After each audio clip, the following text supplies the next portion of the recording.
Já, komið þið sæl. Nú fer að breyta veðurlag hjá okkur. Við höfum hérna lagð fyrir norðaustanland og hún kemur til með að beina til okkar norðlægum áttum næstu dagana og ekki nóg með það heldur kemur til með að verða talsvert hvasst hjá okkur. Það verður talsvert mikil úrkoma og hitatölurnar þær fara hríðlækkandi, verða hérna svona nálægt frostmarki fyrir norðan næstu dagana og það er ekki að sjá annað en að þetta veður muni verða ráðandi hjá okkur í raun og vera alla vikuna. Ef við skoðum hitasviðið að þá erum við að renna hérna inn í kalda loftmassa og lagðin heldur áfram að dæla til okkar köldu lofti og þar gjarnan að sjá að þessi kaldi loftmassi hann mun ráða ferðinni hjá okkur alveg út vikuna. Við skulum skoða þá núna hvernig veðrið verður í fyrramálið. Þar sjáum við að norðanáttin er komin en hún er nú ekki orðin mjög hvöss, hún er svona strekkingsvindur á norðausturlandi en annars og svona orðið þungbúið en annars nú nokkuð bjart bæði sunnan og vestanlands. En síðan þegar að líður á daginn að þá fer að hvessa, úrkoman fer að koma hérna inn á norðanvert landið og klukkan 19 annað kvöld verða komnar afsýningular veðurviðvaranir, hríðar veðurviðvaranir bæði á Norðurlandi, vestra, eystra, austurlandi, austfjörðum og hálendinu og svo vindaviðvörun hérna undir Vatnajökli.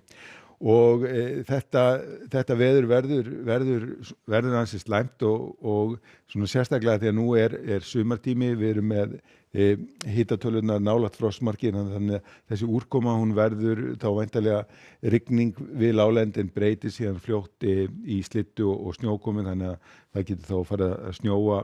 á vegum inn til fjalla og það er eins og segi bæði talsvert mikill vindur í þessu og þetta er mjög óvinnlegt veður fyrir þennan tíma. En vestanvert landi verður nú nokkuð bjart og þurrt en þegar líður á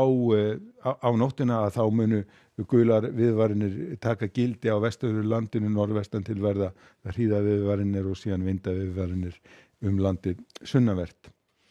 Við skulum skoða aðeins hvernig þetta þróast síðan áfram á annað kvöld og aðra nótt að við sjáum læðina hérna fyrir norðaustanland og sjáum hvernig vindstrengurinn kemur inn á landið, úrkoman hún eykst talsvert en það hæðarhryggur hérna fyrir vesturland og hann svona kemur til að koma inn á vestanvert landið svona til að líður á morgundaginn og þá mun nú gular viðvaranir detta úr gildi vesturlands. En svona lítur þetta þó út á þriðjudaginn á hádegi, við sjáum að allar þessar appelsínugulu viðvaranir eru ennþá í gildi,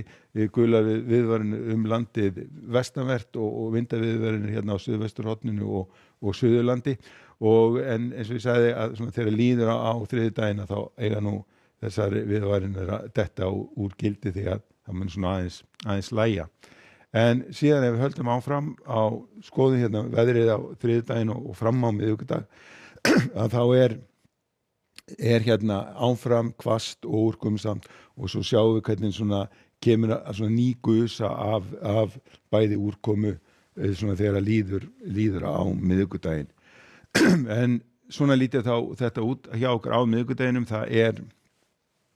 er áfram hvasst, áfram mikil úrkoma, áfram eru hitatölur svona lágar og sem þýðir rigning á láglendi og slittu og snjókomi til fjalla og veðurstofan hefur gefið svona út almennar gular viðvaranir allt landið og það mun síðan svona skilgreinast nánar þegar nær dregur. Og sömuleiðis ef við skoðum miðvikudaginn og aðfram á fimmtudag að þá er áfram þessi norðanátt, hún ætlar ekki að gefa sig og áfram fáum við ný úrkomu belti sem að koma inn á landið og það getur orðið talsvert mikil úrkoma á fimmtudeginum ef þessi spá rætist og síðan sjáum við fimmtudaginn að það er sem sagt áframhaldandi norðanátt með hvöss norðanátt með mikilli úrkomu landið norðanvert, sunnan og vestanvert landið ætti nú svona sleppa eitthvað betur en almennt gular viðvaranir allt land. Það er því vonsku veður hjá okkur framundar næstu vikuna og því vert að fylgjast vel með veðurspám en ég læt þetta duga í bili. Verið sæl.